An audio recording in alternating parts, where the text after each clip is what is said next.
Good day, everyone. For today's topic, we will be discussing about probability and statistics. Probability and statistics, the laws of inheritance can be used to predict the outcomes of genetic process. Probability is a method for determining the likelihood of something uncertain occurring. For example, animal and plant breeders are concerned. Of course, it is not possible to definitely predict what will happen in the future. However, genetic counselors can help couples by predicting the likelihood of them having an affected child. Genetic counselors will help the couples to interpret the results of their genetic test like blood test, urine test, or scanning test for them to make decisions whether to have a child or not.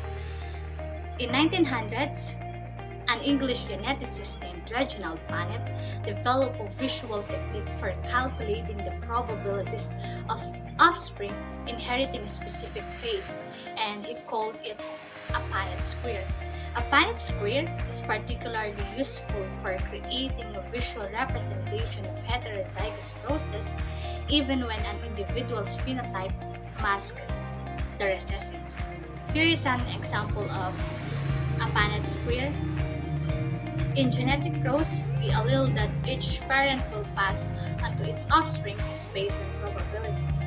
As you can see in the picture, the probability of double capital T is 1 in 4.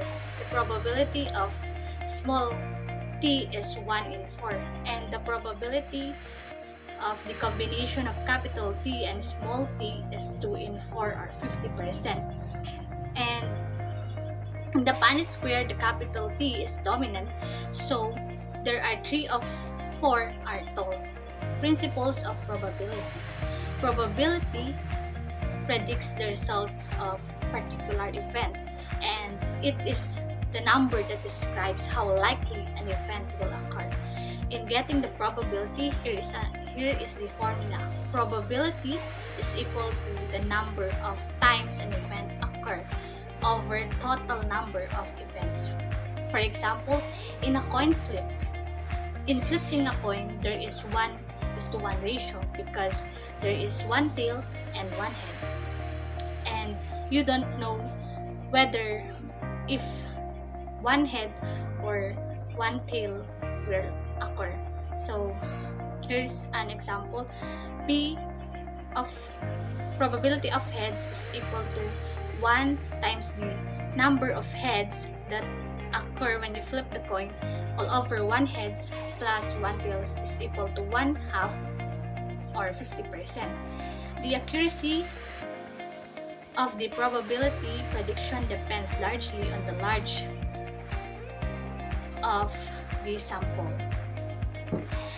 Often there is deviation between observed and expected outcomes due to random sampling error, and random sampling error is large for small samples and small for large samples.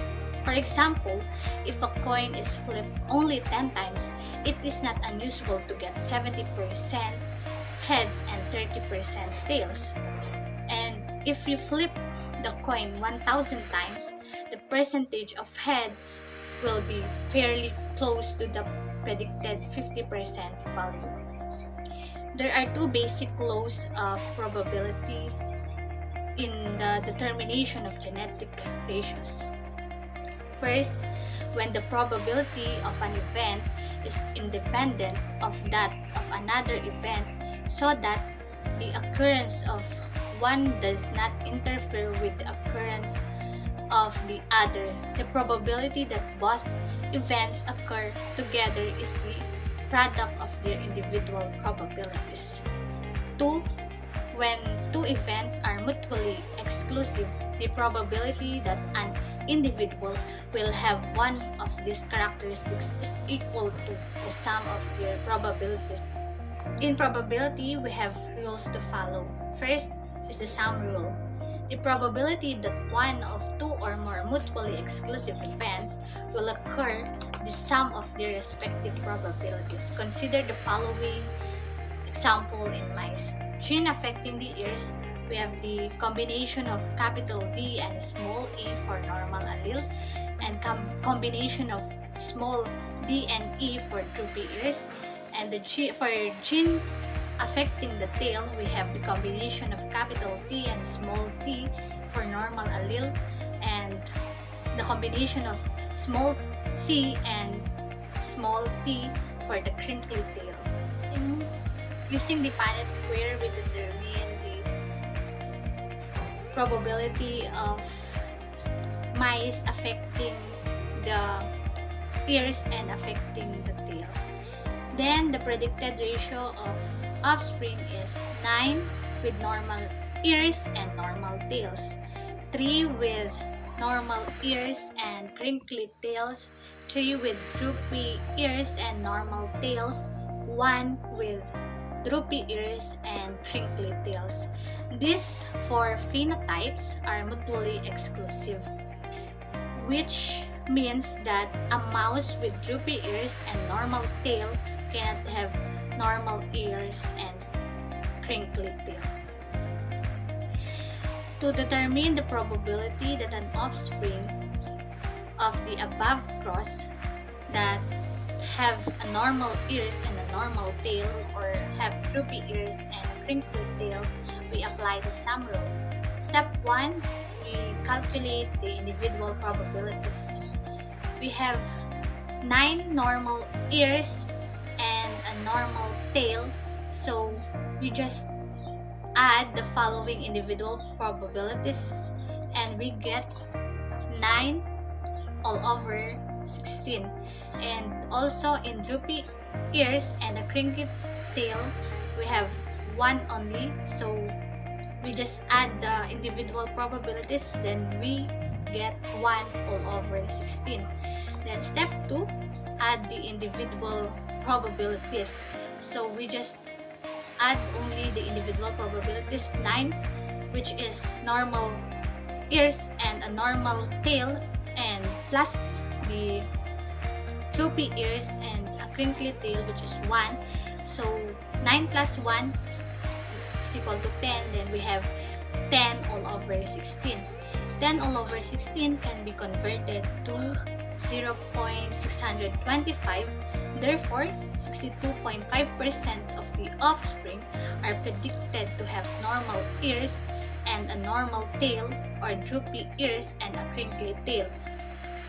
We get 62.5% by converting 0.625 into percent. So 0.625 times 100 is equal to 62.5%. The topic for today is about product rule. The probability that two or more independent events will occur is equal to the product of their respective probabilities. To easily understand this, we will give an example, like congenital analgesia. Congenital insensitivity of pain, also known as congenital analgesia, is a rare condition in which a person cannot feel physical pain. These are recessive traits in human.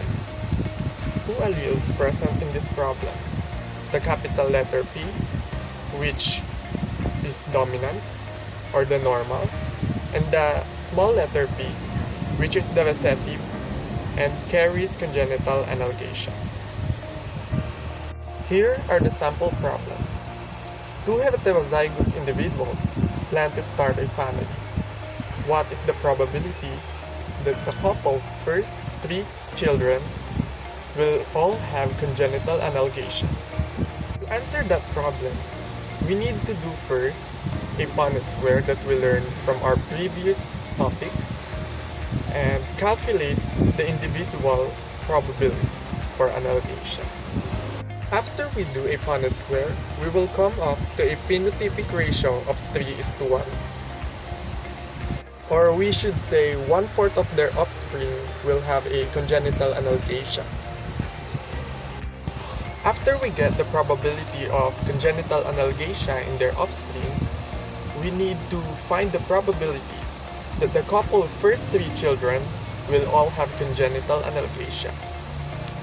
To find it, we need to multiply the individual probabilities. So we will multiply 1/4 3 times to itself, or we can use easier way, which is 1/4 raised to 3. After we calculate it, it will give us the answer of 1 out of 64 and can be converted to 0.016. 0.016 can be converted into percentage by multiplying it by 100. Therefore, it will give us the answer that 1.6% of the time, the first 3 offspring of the heterozygous couple will all have congenital analgesia. Another type of problem in genetics is the probability that a certain combination or event will occur. The probability for each particular combination can be described by a binomial coefficient for this combination relative to the total numbers of possible combinations. Binomial distribution is associated with the name J. Bernoulli, but it was published 8 years after his death. Binomial means 2, hence frequency distribution falls into 2 categories, a dichotomous process. This distribution is a probability distribution expressing the probability of 2 mutually exclusive events called P, which is success, and Q, which is failure, whose combined probabilities adds up to 1. This is the formula of binomial distribution. The P of x is equal to n factorial over n minus x factorial multiplied by x factorial multiplied by p raised to x multiplied by q raised to n minus x. And these are the binomial distribution notations, or the variables that we need to know to answer this kind of questions, where the capital letter P, which means the probability that the unordered number of events will occur, the small letter n, which is the total number of trials, small letter x, which is the number of success, small letter p, which is the probability of success, and the small letter q, which means the probability of failure. Because we already know the formula for binomial distribution and the variables or the binomial distribution notation, we were going to answer some sample problem to clearly understand how it works. So this is the sample problem. Determine the probability that a sibship of 8 children will have 5 boys and 3 girls. So sibship is, in Filipino, is yung magkakapatid. So sa magkakapatid daw na 8 na mga bata, ano daw yung probability or what is the chance na magkaroon ng 5 boys and 3 girls? So let's first list the given, which is yung n, x, p, and q, yung mga variables na yun na kailangan natin para masagutan yung problem at magamit yung formula. The number of trials there is 8 because there's a sibship of 8 children, therefore there's 8 trials in there. Next is x, which is the number of success. So it depends on you which one did you want to use, if the 5 boy situation or the 3 girl situation. So I will use 5 boy situation, therefore I will put 5 there. And the probability of success, the p, so ano daw yung probability na maging lalaki ang offspring, which is alam naman natin na 50%, therefore ilalagay natin doon 1/2.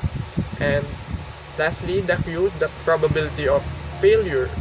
So kung yung failure is represented by girls, therefore there's also a 1/2 chance na maging babae yung offspring. So dahil na i-list na natin ang given, we will substitute na lang yung given sa ating formula. Therefore, it will give us the 8 factorial divided by 5 factorial multiplied by 8 minus 5 factorial multiplied by 1 half raised to 5 multiplied by 1 half raised to 8 minus 5. It is difficult to answer it manually, therefore I suggest to use our calculator. And after natin ma-encode yung solution sa ating calculator, it will give us the answer of 7 over 32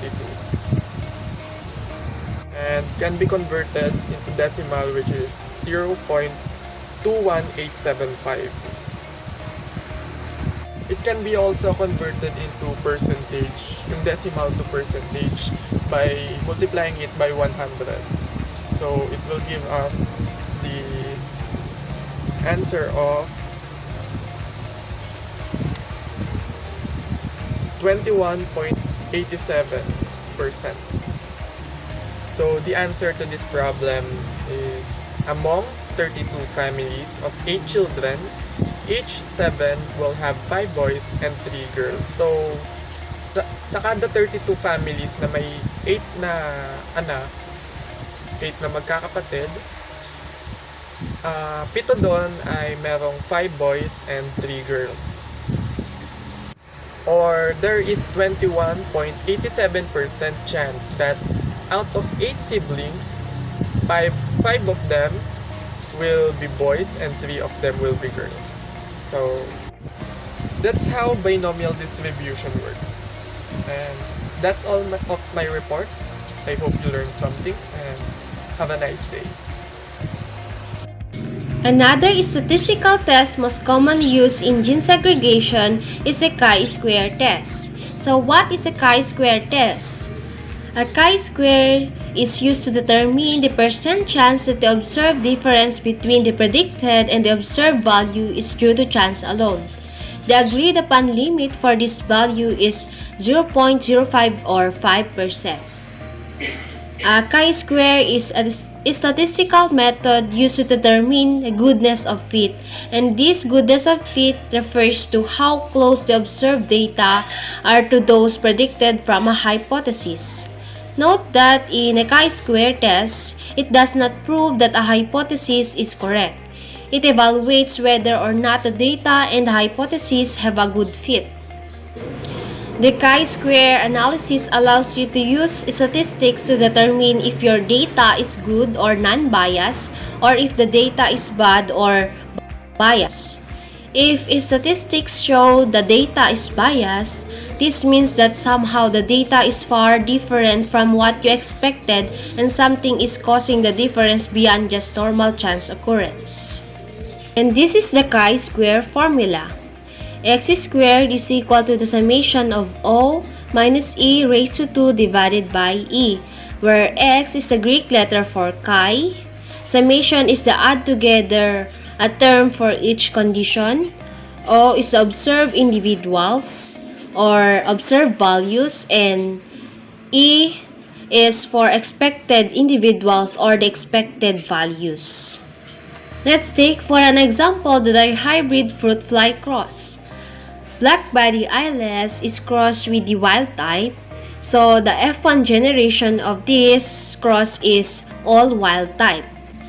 F1 cross produced the following offspring: 5,610 wild type, 1,881 normal body eyeless, 1,896 black body eyeless, and 622 black body. To get the value of x squared, first we need to construct a hypothesis. Null hypothesis. The hypothesis is termed the null hypothesis, which states that there is no substantial statistical deviation or difference between observed values and the expected values. In other words, the result are differences that do exist between observed and expected are totally random and occurred by chance alone.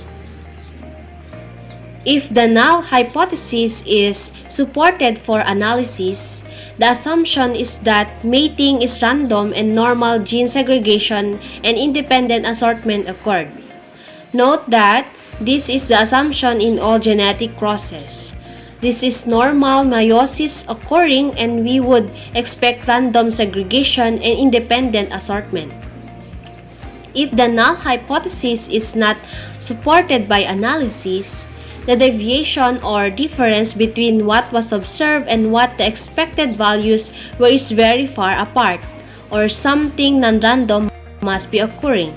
The possible explanations are genes are not randomly segregating because they are sex-linked or linked on the same chromosomes and inherited together.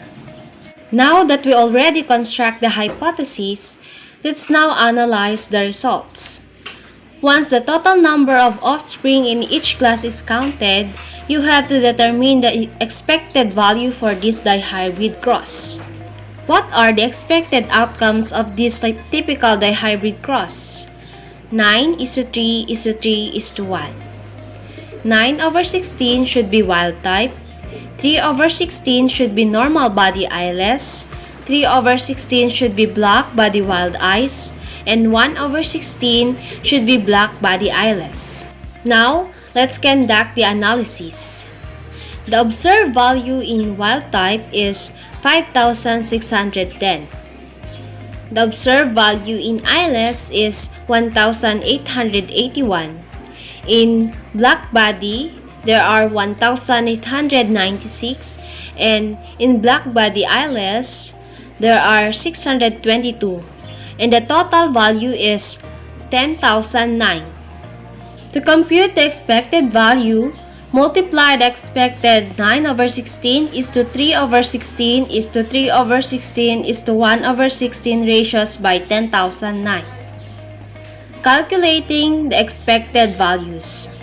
To calculate the expected value, multiply the total number of offspring times the expected fraction for each phenotype class. The total number of offspring is 10,009. Wild type expected values. 9/16 times 10,009 is equal to 5,630. Eyeless expected value. 3/16 times 10,009 is equal to 1,877. Black body expected value. 3/16 times 10,009 is equal to 1,877. And black body and eyeless expected values, 1/16 times 10,009 is equal to 626. And these are the values we need in tabular form. Null hypothesis. The two traits, black body and eyeless, are not linked and therefore randomly segregate and assort independently of each other during gamete formation. The differences between the expected values and observed values are due to chance alone. Calculating the x-squared. Using the chi-square formula, compute the chi-square total for this cross. Wild type value. 5,610 minus 5,630 is equal to 20 raised to 2 divided by 5,630 is equal to 0.07. Eyeless value. 1,881 minus 1,877 is equal to 4 raised to 2 divided by 1,877 is equal to 0.01. In black body, 1,896 minus 1,877 is equal to 9 raised to 2 divided by 1,877 is equal to 0.19.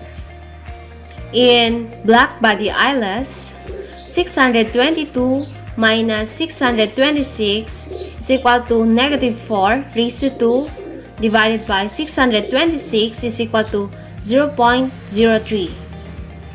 The x-squared total. X squared is equal to 0.07 plus 0.01 plus 0.19 plus 0.03 is equal to 0.30. How many degrees of freedom? For phenotype classes, -1 is equal to 3. There are 3 degrees of freedom. The DF value, or the degree of freedom. In order to determine the probability using chi-square chart, you need to determine the degrees of freedom. Degrees of freedom is the number of phenotypic possibilities in your cross minus 1. DF is equal to number of groups, or the phenotype classes, minus 1. Using the DF value, determine the probability or distribution using the chi-square table. If the level of significance read from the table is greater than 0.05 or 5%, then the null hypothesis is accepted and the results are due to chance alone and are unbiased. This is the chi-square table. Analysis questions.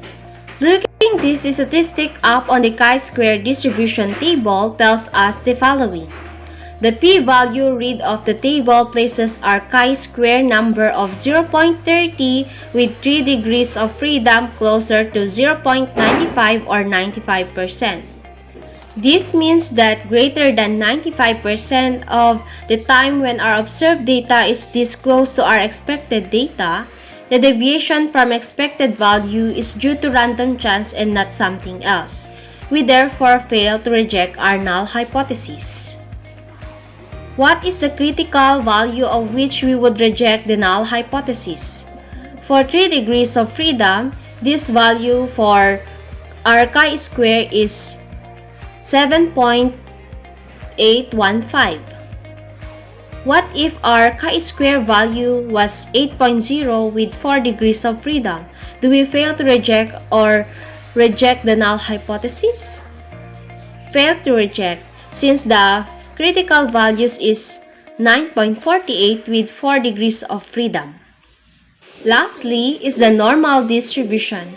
An important feature of the binomial distribution is that as the number of individuals in the group increases and P and Q remain the same, a bell-shaped curve or normal distribution curve can be drawn for the frequencies of the different combinations. This curve is high in the center, representing the higher frequencies for the most common combinations. It tapers off equally at both extremes for the rare combinations. In large samples, outcomes predicted by chance have a normal or Gaussian distribution. This is often described as a bell-shaped curve. The mean mu is the average outcome and other outcomes are distributed around the mean. The probability of an experimental outcome gets smaller the farther it is from the mean. Normal distribution is a symmetrical curve produced by data in which half points are above and half points are below. 68% of a population have a phenotype within 1 standard deviation S of the mean, 95% within 2S, 99.7% within 3S. The distribution of a trait in a population implies nothing about its inheritance.